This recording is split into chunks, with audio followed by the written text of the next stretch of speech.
அஸ்ஸலாமு அலைக்கும் வரஹ்மத்துல்லாஹி வபரகாத்துஹு. Welcome to Irash English academy. புதிய ஒரு வீடியோவில் உங்கள் அனைவரையும் சந்திக்கின்றோம். இந்த வீடியோவில் நாங்கள் பார்க்க போகிறது 2025 A லெவல் எக்ஸாம் பேப்பரினுடைய பார்ட் 1ல காணப்படுகின்ற கொஸ்டின் நம்பர் 8 ரைட்டிங் பார்ட் பற்றி பார்க்க போகிறோம். இது ஒரு முக்கியமான வினாவாக காணப்படும். அந்த கேள்வியை பார்க்கறதுக்கு முதல் இராஷ் இங்கிலீஷ் அகாடமிங்கிற யூடியூப் சேனல் மூலம் வெளியிடப்படுகின்ற வீடியோக்களை தொடர்ச்சியாக பார்வையிட விரும்பினால் இராஷ் இங்கிலீஷ் அகாடமிங்கிற யூடியூப் சேனலை சப்ஸ்கிரைப் பண்ணிக்கொள்ளுங்க. இப்போ நம்ம கொஸ்டினை பார்க்கலாம். Question number 8. Write a paragraph beginning with a given sentence. Use about 75 to 100 words.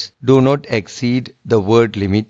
Do not write more than one paragraph. இந்த கேள்விக்கு 10 புள்ளிகள் வழங்கப்படுகிறது. அதாவது ஒரு பந்தியை கொண்டதாக எழுதப்பட வேண்டும். அதே போல அந்த பந்தியானது 75 தொடக்கம் 100 சொற்களை கொண்டதாகவும் காணப்பட வேண்டும். மேலும் அந்த குறிப்பிட்ட சொல்லினுடைய அளவுக்கு மேலதிகமாக எழுதக்கூடாது. ஆகவே இந்த 75 தொடக்கம் 100 சொற்களை எழுதுகிறது என்பது, உதாரணமாக ஒரு வாக்கியத்தை நாங்கள் எழுதும் போது அந்த வாக்கியமானது 7 தொடக்கம் 8 சொற்கள் அல்லது 10 சொற்களை கொண்டிருக்கும். அப்படியான சொற்களை கொண்ட ஒரு 10 வாக்கியங்களை உருவாக்கும் போது எங்களுக்கு இந்த முழுமையான 75 தொடக்கம் 100 சொற்களை கொண்ட அந்த பந்தி உருவாக்கப்பட்டுவிடும். ஆக முதலாவது நாங்கள் தெரிந்து கொள்ள வேண்டிய விடயம், இந்த வினா என்னங்கிறத பத்தி பார்க்கணும். Education changes our lifes in many ways என்று தரப்படுகிறது. ஆகவே அதோட முற்றுப்புள்ளியும் வைத்து தரப்படுது. கல்வியானது எங்களுடைய வாழ்க்கையில் பல வழிகளில் மாற்றங்களை உருவாக்குகின்றது என்று தரப்படுகிறது. எனவே இங்க நாங்க எப்போதும் எழுதும் போது குறிப்பிட்ட வினை சொற்களை பயன்படுத்தி எழுத பார்க்கணும். உதாரணமாக நம்மளோட வாழ்க்கையில கல்வி எந்த அளவுக்கு மாற்றத்தை உருவாக்குது என்று கருதும் போது குறிப்பிட்ட வினை சொற்களை எடுத்துக்கொள்ள வேண்டும். உதாரணம், அந்த வினை சொற்களாக டெவலப் இம்ப்ரூவ் அதிகரிக்கின்றது, கிவ்ஸ் தருகின்றது, பில்ட் மேம்படுத்துகின்றது, அதே போல அண்டர்ஸ்டாண்ட், அதே போல டீச்ங்கிற வினை சொற்களை எடுத்துக்கொள்ளலாம். அவை இவ்வாறான வினை சொற்களை பயன்படுத்தி நாங்க வாக்கியத்தை உருவாக்குவதன் மூலமாக இந்த பந்தியை இலகுவாக அமைத்துக் கொள்ள முடியும். அவ்வாறு அமைத்த ஒரு பந்தியை நாங்க இப்ப பார்க்க போறோம். அவை முதலாவது வாக்கியம் தரப்பட்டது, education changes our lifes in many ways தரப்படுகிறது. அது தொடர்ச்சியா நான் எழுதுறேன், it gives us knowledge, develops our skills, builds our confidence and helps us understand the world better. ஆகவே இங்க நான் சில வழிகளை கொடுத்திருக்கேன். அந்த வழிகள்ல நான் ஒன்றை எடுத்து எழுதி காட்டேன் பாருங்க.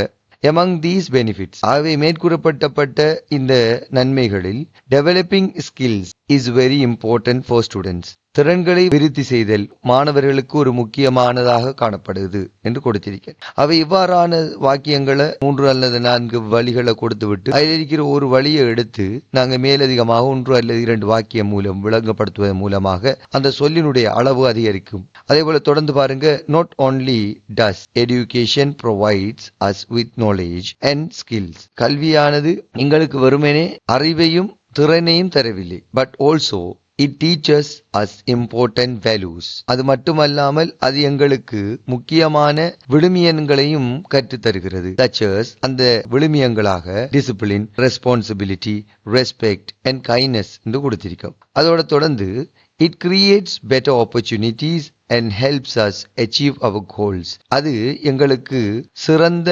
வாய்ப்புகளை உருவாக்குவதுடன் எங்களுடைய இலக்கை அடைவதற்கும் அது உதவுகின்றது என்று எழுதியிருக்கேன். அதோட தொடர்ந்து most importantly, மிக முக்கியமான ஒரு விடயம், education empowers us to face challenges and build a better future for ourselves, our families and society என்று கொடுத்திருக்கேன்.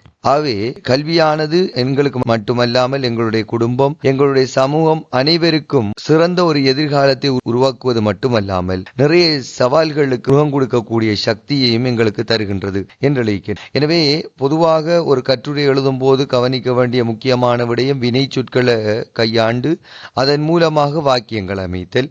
அவ்வாறு அமைக்கும் போது அந்த வாக்கியங்களில் இருந்து ஒரு வாக்கியத்தை எடுத்து அதை பற்றி மேலதிகமாக 1 அல்லது 2 வாக்கியங்கள் கொடுத்தல். அதே போல மேலதிகமாக 1 அல்லது 2 மேலதிகமான சொற்களை கொடுத்து சொல்லினுடைய அளவை அதிகரிக்க செய்தல். இப்படியான விடயத்தை செய்வதன் மூலம் சொல்லினுடைய அளவு அதிகரிக்கும். அதே போல குறுகிய நேரத்துக்குள்ள எழுதக்கூடியதாகவும் இருக்கும். கொஸ்டின் நம்பர் 8, ரைட்டிங் அ பேராகிராஃப் எவ்வாறு எழுதலாம் என்பதை பற்றி பார்த்திருந்தோம். அடுத்த ஒரு வீடியோவில் இன்ஷா அல்லாஹ் சந்திப்போம். அஸ்ஸலாமு அலைக்கும் வரஹ்மத்துல்லாஹி வபரகாத்துஹு.